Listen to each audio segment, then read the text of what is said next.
WhatsApp cute buddies কেমন আছো সবাই? আশা করি সকলেই অনেক অনেক ভালো আছো। আজকের ভিডিওতে আমরা এক্সপ্লেন করতে যাচ্ছি এস লাইন যে কে ড্রামাটা চলছে সেটার এপিসোড 2।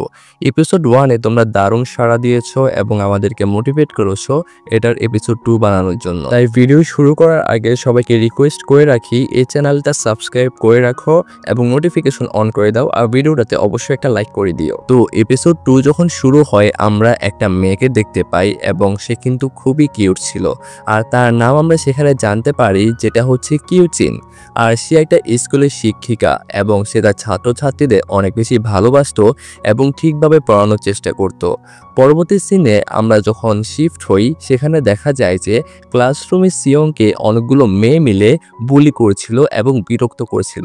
আসলে প্রত্যেকটা স্কুল এবং কলেজে সমস্যাটা রয়েছে, কিছু বুলি গাই থাকে তারা সব সময় যেসব দুর্বল বাচ্চা বা স্টুডেন্ট রয়েছে যারা কিনা রাজনৈতিক পাওয়ার নেই তাদের, যেটা কিনা আমরা উইক হিরো সিজন 2 এবং 1 পর্যন্ত দেখেছি, তাদেরকে বুলি করে এবং এটা করে হয়তো তারা মজাই পায়। এবং হায়ং যে রয়েছে যে কিনা তারই ক্লাসমেট, সে জোরে জোরে সবার সামনে তাকে দেওয়া যে একটা লাভ লেটার রয়েছে সেটা পড়া শুরু করে ফেলে আর সিয়ং তাকে আটকানোর অনেক চেষ্টা করে, কিন্তু পরে হায়ং তাকে অনেক মারধর করতে থাকে আর কি।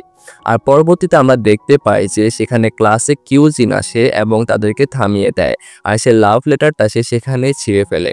এরপর সিয়ংকে একলা করে বসে সে অনেকক্ষণ বোঝাতে থাকে যে এবং তাকে বলে যে সিয়ং তাকে বলে যে আমি তাকে মেরে ফেলবো কিন্তু এখন আমি বাড়ি যাব আর কি।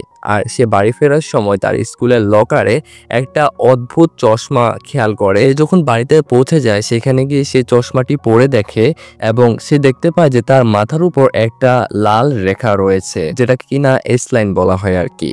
আর ওই সময় তার মামা বাড়ি ফিরে আসে আর তার মাথার উপর, মানে তার যে মামা রয়েছে তার মাথার উপর অনেকগুলো লাল রেখা সে দেখতে পায় এবং সেটা দেখে তো সে ভয় একদম চিৎকার করে ওঠে। আর বাইরে সে এলাকায় এসে দেখে যে প্রায় সবার মাথায় লাল রেখা। সে আরও দেখতে পারে যে কারো লাল রেখা অন্যজনের আরেকটা লাল রেখার সাথে সংযুক্ত রয়েছে এবং আরও অনেকগুলো লাল রেখা আলাদা করা রয়েছে।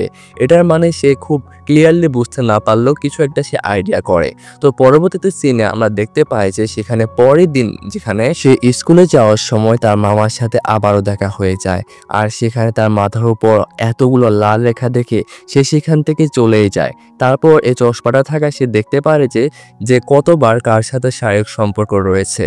অ্যাসলাইন দ্বারা মূলত এটাই বোঝানো হয় এবং সে এটার মজা নিতে থাকে আর কি। আর পরবর্তীতে সে দেখে যে তাকে বিরক্ত করা মেয়েটি সে স্কুলের শিক্ষকের সাথে যে রিলেশনে রয়েছে সেটা সে বুঝতে পারে ওই অ্যাসলাইন দ্বারা এবং এজন্য সে এটা যেহেতু বুঝতে পেরেছে সে এটা এক্সপোজ করতে চায় এবং এটা থেকে সে একটা প্রতিশোধ নিতে চায়। তো স্কুলে এপিসোড 1 আমরা যে সিয়ংকে দেখেছিলাম তাকে আমরা দেখতে পাই আর আমরা এখন বুঝতে পারি যে এটা আর ওইটা আসলে আলাদা কোনো সিরিজ না, মানে একটা সিরিজেই, আর এটা আমরা আসলে অন্য একটা স্টোরি দেখতে পাচ্ছিলাম। তো এই ক্যারেক্টার কিন্তু আগের যে এপিসোড আমরা দেখেছিলাম সেই সিয়ংই, তোমরা তো বুঝতেই পারছো। আর যে কিনা এই স্কুলে নতুন ভর্তি হয়েছে আর তার অ্যাবিলিটি সম্পর্কে তো তোমরা আগেই জানো যে সে যে অ্যাসলাইনগুলো দেখতে পায় সেটা দেখার জন্য তার কোনো চশমার প্রয়োজন হয় না, সে ডিরেক্টলি অ্যাসলাইনগুলো দেখতে পারে। আর অন্যদিকে পুলিশ অফিসার হান যে রয়েছে সে জিমিনের মামলা তদন্ত করছে, যে মামলাটি অলরেডি বন্ধ হয়ে গিয়েছিল কিন্তু তার মনের মাঝে অনেকগুলো প্রশ্ন ঘুরতে থাকে আসলে কি হয়েছে এখানে। সে জিমিনের বাড়িতে গিয়ে সে কেসটি ইনভেস্টিগেশন করতে থাকে আর প্রমাণ হিসাবে যে চশমাটা ছিল সেটা কিন্তু হান খুঁজে পাচ্ছিল না। আসলে ওই চশমার মধ্যে কিন্তু সকল রহস্য যেটা রয়েছে সেটার সমাধান হয়তো দেওয়া হয়েছে। আর তাই সে জিমিনের স্কুলে চলে যায়, ফাংচো হাই স্কুল, যেখানে সে শিক্ষক ছিল। কিউজিন সেখানে হানকে দেখে চিনে ফেলে যে এই লোকটা তো সেখানে ছিল আর সে জানায় যে সে সিয়ং এর মামা। আর হান যখন চশমার কথা জিজ্ঞেস করে তখন কিউজিন বলে যে সিয়ং আগে কখনোই চশমা পড়েনি, তো এ ব্যাপারে আমি তোমাকে ক্লিয়ারলি কিছু বলতে পারছি না। এরপর অফিসার হান জেমিনের যে প্রিয় বার রয়েছে যেখানে কিনা ডান্স এবং মদ এ ধরনের জিনিস খাওয়া হয় সেখানে যায়। বারটেন্ডার তাকে জানায় যে জিমিন খুবই নিয়মিত ছিল এখানে এবং সে হঠাৎ করে একদম পাল্টে যায়, তার পার্সোনালিটি একদম চেঞ্জ হয়ে যায়। সবসময় সে একটা কোনায় বসে অন্যান্য সকলের মাথার দিকে তাকিয়ে থাকতো, যেটা দেখতে অনেক বেশি অদ্ভুত লাগতো। এটার কারণে আমি জানতে পারিনি। আর তার সাথে কিন্তু অনেক ঝামেলাও হয়েছে অনেকের। তারপর অফিসার হান যিনি রয়েছেন, তিনি বার থেকে বের হয়ে যাওয়ার পর একটা মহিলা তাকে ডাক দেয় এবং অন্যদিকে সিয়ং যে রয়েছে সেই মেয়েটি আবারও তার হাতে মার খায় এবং সে অনেক বেশি আত্মবিশ্বাসী হয়ে যায়। এরপর কিউজিন এসে তাদেরকে আটকায়। কিউজিন সে মেয়েটাকে ভয় দেখিয়ে বলে যে তাকে বিল্ডিং থেকে একদম লাথি মেরে ফেলে দেবে। এতে সে ভয় পেয়ে একদম ক্ষমা চায় আর বলে যে আমি কখনোই তোমাদেরকে আর বিরক্ত করব না, আমি ভালো হয়ে যাব। এরপর সিয়ং কিউজিনের উপর খুশি না হয়ে বরং রেগে যায়, কারণ সে বলে যে আমার প্রতিশোধ তো আমি নিজেই নিতে পারবো, আর ক্ষমা চেয়ে কোনো লাভ নেই, প্রতিশোধ তো আমি নিবই। তুমি যে অন্যায়টা করেছো সেটার শাস্তি তোমাকে পেতেই হবে। রাতে সে মেয়েটি আর তার শিক্ষক একটা হোটেলে দেখা করতে যায়, যেখানে সিয়ং লুকিয়ে লুকিয়ে তাদের ছবি তুলে এবং তাকে এক্সপোজ করার জন্য শিক্ষক এবং সে মেয়েটাকে দুজনকে ফাঁসানোর জন্য সে একটা দুষ্টু বুদ্ধি আটে এবং সে যে ছবিটা তুলেছে শিক্ষকের যে ওয়াইফ ছিল, মানে টিচারের ওয়াইফ, তার কাছে সেটা সেন্ড করে দেয়। এই মেয়েটি ভয় না পেয়ে উল্টো সিয়ংকে বলে যে তুমি এখনো ছোট, তুমি যদি রিপোর্ট করো তাহলে ওই শিক্ষক ফাঁসবে। এটা শুনে সিয়ং অনেক বেশি অবাক হয়ে যায়, কিন্তু অ্যাট দ্য সেম টাইম তার মাথায় নতুন একটা বুদ্ধি আসে, যেখানে পরের দিন শিক্ষক সেই ছবিটি দেখে অনেক ভয় পেয়ে যায় এবং সিয়ং তার কাছে 2 কোটি ওন দাবি করে। ওন হচ্ছে একটা টাকা আর কি, যেটা কিনা সাউথ কোরিয়ার যে মুদ্রা, আমাদের দেশে যেরকম আমরা টাকা বলি তাদের জন্য সেটা হচ্ছে ওন। যাই হোক, শিক্ষক সেই মেয়েটাকে ডাকে এবং বলে যে এই ছবিটা কে তুলেছে তুমি কি জানো? তুমি যদি জানো তাহলে আমাকে বলো, আমি এটার এগেনস্টে কোনো একটা স্টেপ নিতে পারবো। তখন সে সিয়ং এর কথা বলে দেয়, কিন্তু ততক্ষণে হয়তো অনেক বেশি দেরি হয়ে গিয়েছিল, কারণ আমাদের সিয়ং যে রয়েছে সে কিন্তু পুরোটা স্কুলে এটা লিক করে দেয় আর প্রত্যেকটা স্টুডেন্ট, শিক্ষক, প্রিন্সিপাল সবার হাতে হাতে ছবিটা ছড়িয়ে পড়ে। আর সবার তো কোনো আইডিয়াও ছিল না যে একটা স্কুলে স্টুডেন্টের সাথে টিচারের, যে কিনা অনেক অনারেবল একজন শিক্ষক ছিল সেই স্কুলের, তার এমন একটা সম্পর্ক থাকতে পারে। সিয়ংকে খুবই অদ্ভুত মনে হতে থাকে সবার, আর সে জানতে পারে যে আগে কখনো সিয়ং চশমা পরতো না, তাই হঠাৎ সে চশমা পরা শুরু করে দিয়েছে। এজন্য তাকে গিয়ে বলে যে চশমা ছাড়াই তো আমি লাল রেখাগুলো দেখতে পাই। সিয়ং তখন বিশ্বাস করতে চায় না এবং তাকে বলে যে আমাকে বলো যে আমার মাথার উপর কয়টা লাল রেখা রয়েছে এবং আমি কয়জনের সাথে ইন্টিমেট হয়েছি বা রিলেশনে রয়েছি। কিন্তু সেটা কিন্তু সঠিক উত্তরটা দিয়ে দেয়, আসলে সেখানে যতগুলো রেখা রয়েছে এবং অনেকের মাথার যে লাল রেখা রয়েছে যেগুলো আশেপাশে রয়েছে, এবং সেটাও জিজ্ঞেস করে যে তার মাথার উপর কতটা লাল রেখা, তার মাথার উপর কতটা লাল রেখা, সব কিছুই কিন্তু সে একদম ক্লিয়ারলি চশমা ছাড়াই বলে ফেলতে পারছিল। আর এজন্য সিয়ং বিশ্বাসও করে। সিয়ং তাকে বলে যে এই চশমাটা খুবই ডেঞ্জারাস এবং ভয়ঙ্কর।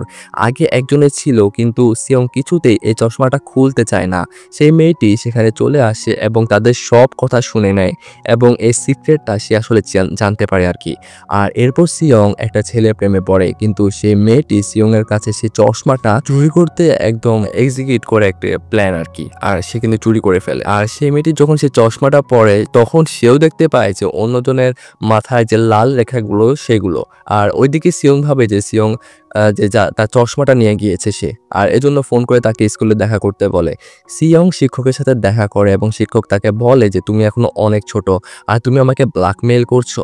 সিয়ং হেসে বলে যে আপনি যা করেছেন সেটা কি ঠিক? শিক্ষক তখন তাকে জানায় যে আমার বউ বাচ্চা রয়েছে, আমার চাকরি রয়েছে, আমার ক্যারিয়ার চলছে, তো এসবের মাঝে যদি এটা একদম লিক হয়ে যায় অনেক বেশি, তাহলে তো আমার একদম ক্যারিয়ার শেষ হয়ে যাবে, আমার পুরো জীবন শেষ হয়ে যাবে। তুমি আমার কথাটা একটু বোঝার চেষ্টা করো। আমরা একটা কাজ করি, আমরা অন্য একটা প্ল্যান করি যেখানে তুমি এবং আমরা দুইজনই লাভবান হতে পারবো। কিন্তু তার কথা সে শুনে না এবং সেখান থেকে চলে যায়। আর সিয়ং তখন পরবর্তীতে আবার জানায় যে, এবং সে অনেক বেশি রেগেছিল অ্যাকচুয়ালি, আর সে তখন জানায় যে আমাকে যখন সে মারতো তখন আপনি কোথায় ছিলেন? তখনই শিক্ষকের বউ তাকে ওই ছবিটাকে পাঠায়, আর সে ভাবে যে সিয়ংই তার বউকে ওই ছবিটা পাঠিয়েছে। এজন্য যে শিক্ষক রয়েছে সে অনেক বেশি রেগে যায়, কারণ তার কারণে তার সংসার এখন ভাঙতে চলেছে, আর তার বউ তার পরকীয় সম্পর্কে জেনে গিয়েছে এবং হয়তো তাকে এখন ডিভোর্স দিয়ে দেবে। অল্পদিকে তার বাচ্চাও রয়েছে, আর স্কুলে এসব জানাজানি হয়ে যাবে। একদম রাগে চোটে শিক্ষক তখন সিয়ংকে সে ছাদ থেকে ধাক্কা মেরে ফেলে দেয়। অপরদিকে সে কিন্তু এসব কিছু দেখতে পারছিল, আর দেখতে পায় যে তার মাথায় যে লাল রেখা রয়েছে সেটা একদম ইনভিজিবল হয়ে গিয়েছে, যেটা কিনা আমরা এপিসোড 1-এ দেখতে পেয়েছিলাম যে সাইকো কিলারটা রয়েছে তাকে গুলি করার পর সে যখন মারা যাচ্ছিল তার মাথা থেকে লাল রেখাগুলো ইনভিজিবল হয়ে যাচ্ছিল। তার মানে আমরা এটাই বুঝতে পারি যে যখন কেউ মারা যাবে কিন্তু তার কাছে লাল রেখাগুলো দেখার শক্তি রয়েছে, কার কার সাথে কার কতটুকুগুলো রিলেশন এটা দেখার, সে মারা যাওয়ার সময় সেগুলো কিন্তু ইনভিজিবল হয়ে যাবে আর পাওয়ারটা সেখানে শেষ হয়ে যাবে। আর এস লাইন মূলত এভাবে কাজ করে। আর এখানে আমাদের এপিসোড 2 শেষ হয়ে যায়। তো আমরা পরবর্তী এপিসোড খুব তাড়াতাড়ি এক্সপ্লেন করতে যাচ্ছি। তো সেটার জন্য তোমরা পার্ট 3 চাও কিনা, মানে এপিসোড 3 চাও কিনা সেটা অবশ্যই কমেন্টে জানাও, কারণ বেশি বেশি কমেন্ট আসলেই কিন্তু আমরা পরবর্তী পার্ট বানানোর জন্য মোটিভেট হই। আর তোমাদের যদি কোনো পার্সোনাল ওপিনিয়ন থাকে যে কোনো ড্রামা এক্সপ্লেন করা উচিত, মানে কোন ড্রামাটা এক্সপ্লেন করা উচিত, সেটা অবশ্যই কমেন্টে জানাতে পারো। আমি আমার মতো চেষ্টা করবো সেই ড্রামাটা এক্সপ্লেন নিয়ে আসার। আর তোমরা কি ড্রামাটা বুঝতে পারছো কিনা সেটা অবশ্যই আমাকে কমেন্টে জানিয়ে দেবে। তো দেখা হচ্ছে পরবর্তী এপিসোডে। ততক্ষণ পর্যন্ত সবাই ভালো থাকো, সুস্থ থাকো, টাটা।